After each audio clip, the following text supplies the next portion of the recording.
Halo loh, apa kabar Anda semua? Semoga selalu dalam keadaan sehat walafiat, tetap semangat. Nah ini, seru saya kira bagi Anda, para pendukung 0103, ini menjadi saat-saat yang mendebarkan ketika Anda berjuang semua untuk, membuktikan berbagai kecurangan dan tetap mendorong agar pemilu 2 putaran atau bahkan, dibatalkan pemilunya, kan begitu, karena dianggap kecurangannya luar biasa.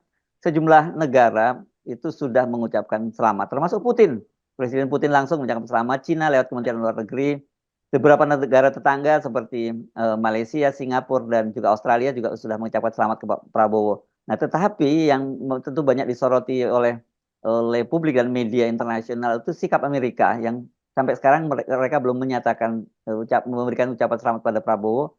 Dia hanya mengucapkan selamat kepada bangsa Indonesia karena partisipasinya tinggi dalam pemilu, itu Bung Rocky. Juga tidak kepada Jokowi sebagai pemerintah yang menyelenggarakan pemilu. Saya kira itu filosofi yang lama melekat pada Partai Demokrat Amerika itu, yaitu dia menginginkan ada semacam pletora baru yang menghidupkan ide demokrasi. Kan seluruh perjuangan politik Partai Demokrat adalah menghidupkan demokrasi, bahkan mengekspor demokrasi, bahkan menguyak-uyak satu bangsa kalau ditemukan ada pelanggaran nilai-nilai demokrasi. Beda dengan Partai Republik. Saya kira kalau Trump yang berkuasa itu udah ucapan selamat udah beribu-ribu kali ke Pak Prabowo. Tapi kita mesti pahami kultur dari Partai Demokrat kalau dia lagi pemerintah adalah membela hak rakyat di negara-negara yang baru menyelesaikan pemilihan umum.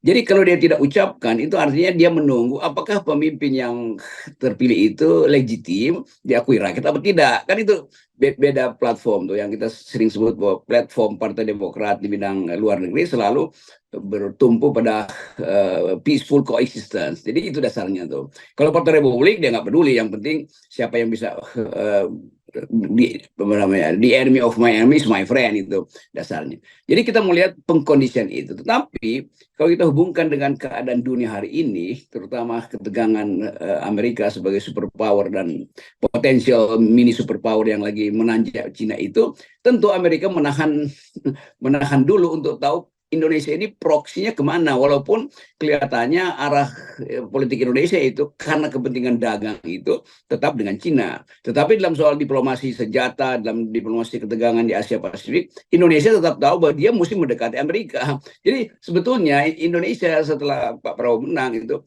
mengalami dilema untuk memutuskan tuh kemana arahnya. Barat pasti akan memaksa Indonesia berpihak pada fakta-fakta yang ada di sekitar Asia Tenggara ini kan, fakta diam-diam antara Cina dan Jepang dan Australia misalnya, atau fakta yang udah jelas NATO yang SEATO yang akhirnya mau dibangkitkan lagi di Indo-Pasifik. Semua itu menunjukkan bahwa Prabowo nanti mesti mendayung bahkan di antara, bukan di antara sekedar dua karang, di antara dua hiu yang bersembunyi di karang-karang itu, yaitu Amerika dan Cina. Saya kira benar karena, Pak Prabowo ini kan 20 tahun ya tidak boleh dilarang masuk ke Amerika, bahkan pada tahun 2000 kalau waktu Didit mau wisuda dia juga tidak dapat visa ke sana, tapi baru masuk kemudian di eranya Trump pada tahun 2020 ya, ketika dia sebagai Menteri Pertahanan bertemu dengan Menteri Pertahanan sana, dan memang Ya, ideologinya Republik ini kan industrialis ya, pokoknya selama yes. dagang lu nguntungin gue ya lu gue terima begitu. Demokrat memang berbeda dan itu catatan yang saya kira kita tangkap dari juru bicara White House, kan bicara soal bahwa value-nya soal HAM itu masih masih itu jadi isu utama Biden ketika bertemu dengan pemimpin negara lain. Jadi kita melihatnya dalam faktor ini tentu ada faktor Pak Prabowo sendiri yang di masa lalu disebut melakukan pelanggaran HAM sampai kemudian di ban masuk ke Amerika.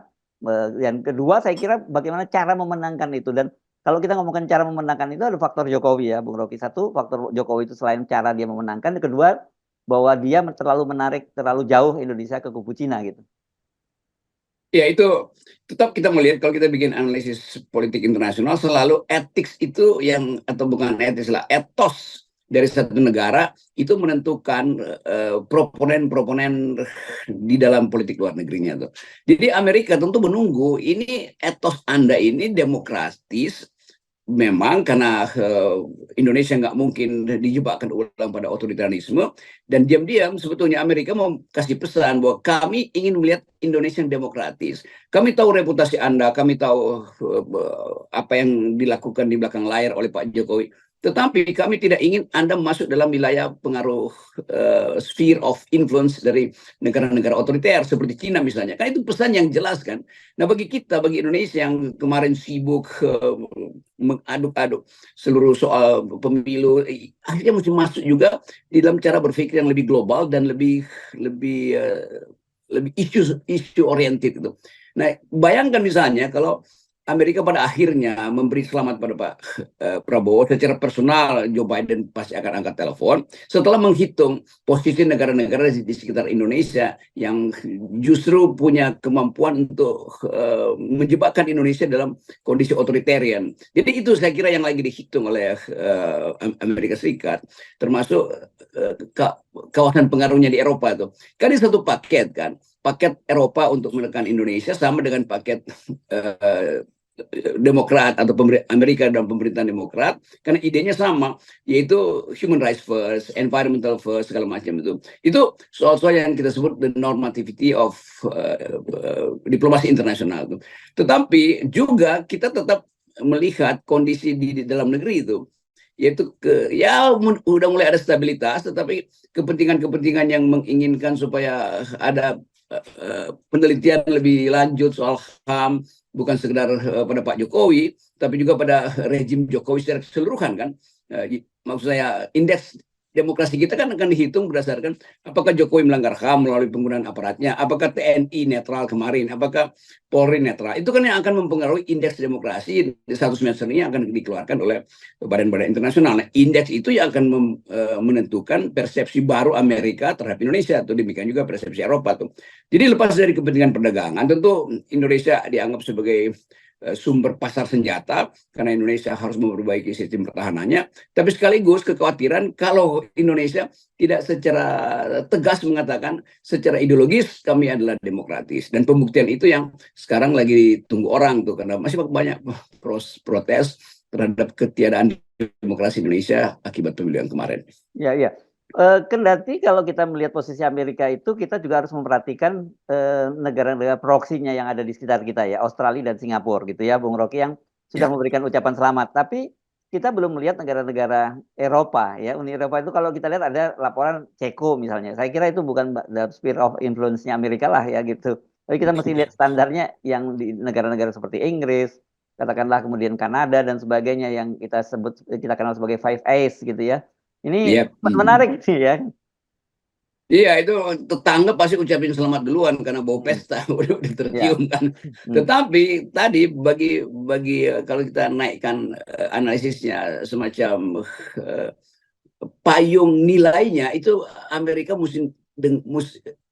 mesti berupaya untuk mempengaruhi Eropa atau Kanada. Itu kan itu yang kita sebut wilayah konservatif dari pengaruh politik Amerika adalah Eropa tuh, karena di situ ada jejak NATO yang bersaing dengan Pakta Warsawa, dan itu akan mempengaruhi cara Partai Demokrat Amerika untuk menilai apakah udah layak dinyatakan selamat tuh. Sementara mereka mungkin saling telepon-teleponan, ntar aja deh, tunggu dulu deh. Apalagi kita tunggu dulu lihat kabinetnya apa tuh, atau potensi kabinetnya, siapa yang akan jadi menteri luar negeri, siapa akan menjadi menteri pertahanan misalnya. Kan ini semua keadaan yang tetap liquid. Tetapi satu hal yang udah padat adalah kepastian bahwa apapun yang mau diterangkan oleh Amerika itu tergantung pada kemampuan Pak Prabowo untuk menerangkan secara terang-terangan bahwa rejim ini bergerak atas dasar humanity. Rejim ini nanti akan bergerak atas demokrasi. Nah, itu yang harus diucapkan lebih dahulu di dalam negeri supaya ada kedamaian dalam negeri kan. Jadi selama masih ada kontroversi hasil pemilu, tentu Prabowo tidak mungkin mengucapkan itu secara sempurna tuh, karena dia mesti menunggu ketegangan ini selesai. Nah, menunggu ketegangan itu butuh waktu, bahkan sampai Oktober tuh. Nah, Amerika mungkin nggak tahan nih, kasih tahu dong apa yang Anda mau lakukan tuh, supaya kami bisa lakukan persiapan Indonesia ini mau kami tempatkan di mana di dalam persaingan global hari ini. Jadi diam-diam sebetulnya ada semacam peta intelijen yang ada di depan Joe Biden untuk melihat potensi Indonesia makin mendekat ke Cina, mau peduli pada teguran Eropa soal-soal perdagangan, atau mereka mengatakan kalau begitu Indonesia kita tunggu secara real aja. Berapa banyak kemampuan kita untuk menunggu Indonesia menyebutkan secara definitif bahwa dia bukan proksi Cina. Paling nggak itu. Tentu nggak mungkin Joe Biden menuntut kamu mesti proksi saya. Tapi Joe Biden pasti akan menuntut kamu harus ngomong walaupun dalam kalimat diplomatis bahwa kami bukan proksi Cina. Kira-kira itu. Jadi diterjemahkan dalam kalimat diplomatik. Kami bukan proksi Cina. Ya, oke. Tetapi begini, kalau dengan situasi perekonomian sekarang itu, yang di mana Indonesia itu sekarang semakin bergantung pada Cina, begitu realitas semacam itu, Bung Rocky, dan Amerika sendiri juga punya persoalan dalam domestik sendiri soal ekonominya, begitu ya. Apa kalau menurut Anda kepentingan dari sisi pragmatis, apakah mau tidak mau akhirnya pemerintahan mendatang itu juga akan lebih mendekat ke Cina, karena kalau Cina kan enak, Cina ada duitnya, nggak ada mempersoalkan HAM dan sebagainya, nggak persoalan lingkungan, sementara Amerika udah nggak ngasih duit, tapi bawel banget begitu. Itu kecerdasan dari kabinet akhirnya. Tapi secara tadi pragmatis tetap kita, atau bukan kita sebenarnya, pemerintahan akan datang akan tergantung pada Cina. Terlalu banyak gula-gula yang diperoleh dari Cina. Dan juga soal-soal tadi apa namanya ini, nggak bawel lah kalau finansialisasi. Ya. Ya, finansialisasi Cina itu lebih mudah kita peroleh syarat-syaratnya tuh. Tapi dengan ongkos lingkungan, ongkos human rights segala macam tuh, ongkos harus diteliti apakah barang Cina itu dihasilkan dengan menghormati hak anak segala macam. Demikian juga apakah barang Indonesia itu kualitasnya standar Eropa atau sekedar diloloskan lewat hilirisasi yang tidak sempurna ke Cina. Kan itu yang sering terjadi kan. Jadi di situ juga ada soal ya syarat-syarat perdagangan yang kadang-kala bagi Amerika kok nggak fair ya. Kalian impor bahan yang tidak mengalami hilirisasi ke Cina, sementara ke kami kamu batasi. Jadi hal-hal semacam ini perang dagang juga akan masuk dalam perhitungan Amerika. Bukan profit, diam-diam Indonesia butuh itu karena hutang yang dibuat Jokowi itu dan proyek-proyek batalkan oleh Prabowo kan. Ya. Oke, kita bisa ngomongin geopolitik global ini kalau Pak Prabowo saya kira dia akan masih bisa bicara soal ini. Dia punya kapasitas untuk bicara soal ini. Tapi kita tidak bisa membayangkan ketika itu pada gilirannya Gibran nanti yang harus bicara. Dalam hal ini saya kira mau tidak mau untuk urusan internasional ini kenapa mesti garuk-garuk kepala, Bung Rocky? Akhirnya nama itu selalu mesti disebut tuh. Nah, iya karena dong, di dalam sidang kabinet, dalam banyak seminar yang akan membahas soal isu global ini kan pasti semester ke depan isu global ini akan dibuka, dibicarain. Tetap orang lihat yang digantung di belakang panggung foto Prabowo sama foto Gibran tuh. Kan biasanya ada foto-foto wakil presiden kan di semua ruang kuliah atau ruang seminar. Jadi tetap orang melihat ini bagaimana kalau terjadi beban berlebihan pada Pak Jokowi untuk mengurus global politics, maka soal Indonesia, soal dalam negeri mesti diserahkan pada Gibran. Lalu Gibran bikin berbagai macam kesalahan konseptual, kan itu bahaya kan? Bukan bahaya bagi negara, tapi bahaya bagi Gibran sendiri. Akan cekcok antara presiden dan wakil presiden. Jadi potensi itu mesti kita lihat sejak sekarang.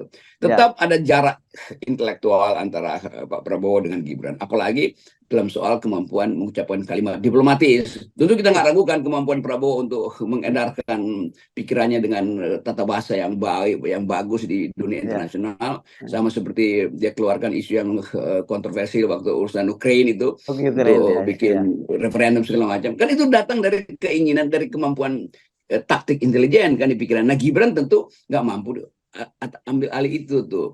Tetapi kalau Gibran dibebankan juga untuk mengurus luar negeri, sementara profil politik Indonesia hendak dinaikkan di luar negeri melalui kehadiran Prabowo di banyak forum, nah orang akan mulai memperhatikan ketidakmampuan atau incapacity dari Gibran. Itu hanya itu. Kita terangkan ini bukan untuk membandingkan atau mengolok-olok, tapi ini soal yang faktual tentang kemampuan seseorang, kapasitas seseorang secara konseptual itu akan ditentukan di dalam kerumitan persoalan dalam negeri, dan saya kira Gibran akan kesulitan. Iya, saya kira kan juga perwakilan-perwakilan diplomat internasional, terus juga lembaga-lembaga asing dan sebagainya. Kan ketika masuk ke Indonesia, setidaknya mereka juga mesti lakukan courtesy call gitu terhadap seorang wakil presiden kan, Bung Rocky. Nggak bisa terhindarkan kan hal semacam itu. Ya itu psikologi yang mungkin bisa diatasi bahwa oke Gibran lagi kegorong-gorong atau ketemu konstituen sehingga nggak mau beredar. Tapi lama-lama itu juga beban buat Gibran atau beban bagi Pak Jokowi terutama yang melihat kok anaknya profil internasionalnya menurunnya. Kok anaknya tidak terlihat memimpin dengan kemampuan konseptual, eh, tertinggal dengan presidennya itu akan juga jadi psikologi keluarga Pak Jokowi kan, sehingga orang menganggap oke memang Gibran tidak cukup kuat untuk mendampingi Pak Prabowo. Dengan kata lain, Jokowi akan kehilangan kesempatan untuk mempromosikan Gibran jadi presiden, actual presiden nanti di 2029 atau secara ad interim misalnya kalau terjadi semacam kecelakaan konstitusional pada pemerintahan Pak Prabowo ke depan. Ya, tapi saya malah justru melihat sebaliknya, Bung Rocky. Ini tentu Pak Jokowi belajar dari pengalaman pada beliau. Gua aja presiden, gua nggak pernah datang ke PBB, apalagi wakil presiden yang nggak ada masalah lah gitu. Ini tuntutan lain, ini tuntutan milenials yang dari awal menganggap bahwa kapasitas Gibran itu ya kurang lah. Tetapi bagaimana cara memolesnya itu kan itu, dan itu perlu waktu. Pada saat yang sama beban Indonesia akan sangat besar. Soal tentu Pak Prabowo akan pusat lagi pada upaya untuk memperbaiki sistem persenjataan kita, upaya untuk balancing power di Asia Pasifik terutama. Jadi saya kira fokusnya akan ke situ. Sementara urusan-urusan dalam negeri akan berkelanjutan. Kan ya, soal kita sekarang, apalagi kalau kita hitung Gerindra kan akhirnya nggak dapat Hotel effect. cocktail effect Ya. dari Pak Prabowo tuh ada 13% cuman di situ tuh. Sementara partai-partai koalisi mungkin juga Ya, ya, ya, menganggap ya. kalau begitu eh, kemampuan kita lebih tinggi dong di parlemen daripada Betul. Gerindra. Nah muncul lagi ego-ego dari partai-partai ini. Golkar tentu punya kesempatan untuk mulai mengkader seseorang untuk bertanding di 2009. Itu akan terbaca oleh Pak Jokowi. Ya Jokowi nggak bisa apa-apa lagi kan. Jokowi kan tetap dalam dalam ide Gibran harus diloloskan supaya 2029 namanya muncul. Tapi bagi Golkar taktik paling bagus adalah menghalangi Gibran untuk bertanding di 2009 kan. Ya. Dan itu yang akan terlihat di dalam seluruh persaingan politik di parlemen. Lain kalau misalnya Gerindra itu dapat posisi ya 30% misalnya kan. Harusnya kira-kira sekitar situ. Itu nggak terjadi ternyata tuh. Ya, ya. Jadi koalisi Pak Prabowo merasa kami setara loh di dalam parlemen. Nah itu juga akan menjadi beban pada Gibran. Karena Gibran berharap bahwa semua akses yang dia peroleh melalui Mahkamah Konstitusi kemarin, yaitu diloloskannya oleh pamannya, itu juga berimplikasi pada dukungan terhadap dia menuju 2009. Nah itu salahnya tuh, salah kalkulasi Pak Jokowi, ternyata nggak segitu tuh. Bahkan PSI yang digadang-gadang tuh. Jadi Itu dia. semacam apa namanya, PSI kan dijadikan semacam ya ban serep lah, atau buffer area untuk menopang Gibran, itu nggak ada. Jadi itu bahayanya terjadi semacam pengelompokan baru dan Gibran akan tenggelam lagi karena dia nggak punya kapasitas untuk mengklaim kan. Dia nggak bisa bilang saya ketua partai, nggak bisa. Bahkan dia nggak bisa bilang bahwa adik saya ketua partai, nggak ada tuh. PSI itu hampir nol tuh sebetulnya. Ya, ya, ya. Kalau lihat angka-angkanya Quick Count juga ya Bung Rocky, PSI itu memang tidak masuk di parlemen ya. Tetapi saya menduga ini seperti biasa pasti akan dipaksakan masuk. Tetapi juga tentu tidak mungkin dia akan melampaui suaranya menyamai dengan ya di bawah sedikit partai-partai koalisi pun tidak gitu. Apalagi kalau misalnya dia bisa menyamai Demokrat, menyamai PAN, rasanya itu akan terlalu mencolok begitu apa permainannya begitu. Iya, walaupun dipaksa-paksa kan tetap ketua partainya adalah Kaisang, dan Kaisang nggak mungkin menandingi keahlian Demokrat bersilat-silatan di parlemen, apalagi Golkar atau PAN bahkan tuh. Jadi proyeksi Pak Jokowi artinya berantakan tuh. Kan mestinya PSI itu udah dapat ya kira-kira 2 digit lah, 2 digit awal gitu, 12% misalnya. Kan itu kan bayangkan misalnya seluruh fasilitas diberikan pada PSI dan bahkan lebih fasilitas PSI lebih mewah dari fasilitas Gerindra sendiri kan. Betul. Tentu Ya. maksudnya supaya PSI langsung signifikan di DPR. Ternyata nggak nol. Itu pukulan bagi PSI sendiri, pukulan Ya. bagi Kaisang, ada juga pukulan bagi Pak Jokowi. Nah, pukulan itu dibaca sebagai kelemahan strategi dari Jokowi. Oleh Golkar akan lihat, gue udah bilang juga nggak mampu kalian untuk jadi nomor 2 atau bahkan untuk menguasai parlemen. Maka balik lagi pada soal tadi itu. Setiap kali Kaisang sebagai ketua PSI muncul itu pasti nilai beritanya itu kurang karena ya ini partai ini apa namanya, partai 0, ngapain sih ngoceh-ngoceh, kira-kira begitu kan. Nah, psikologi itu juga akan dibaca oleh pers, jadi pers pasti akan anggap ya udahlah, sebetulnya lenyap, tapi dipaksa masuk di parlemen. Apalagi ketuanya adalah Kaisang yang tidak matang secara politik. Ya, jadi Sekali lagi ini kita deskripsikan ya, bukan kita mau melemahkan dinasti Jokowi, tetapi ini dinasti yang fading away, yang sedang apa namanya, sedang fading away, apa tuh bahasa Indonesia, ya, yang sedang menuju lenyap lah Pak. ya, ya begitu. Ya, tapi saya kira ya kita kembali lagi topik utama tadi kita soal sikap Amerika itu ya bagaimanapun juga tetap harus menjadi perhatian yang serius ya Bung Rocky, karena bagaimanapun dia adalah negara adik kuasa sekarang ini. Ya tetap ketegangan global itu ditentukan sebetulnya oleh kapasitas mesin-mesin perang dan kemampuan teknologi, dan Indonesia bisa ya masih bisa siksa menganggap oke, value kita dengan Amerika tetapi bisnis kita dengan Cina, kira-kira begitu. Yes, oke, baik. Makasih Bung Rocky. 0% ya. Yes. Sekali lagi ini hanya analisis.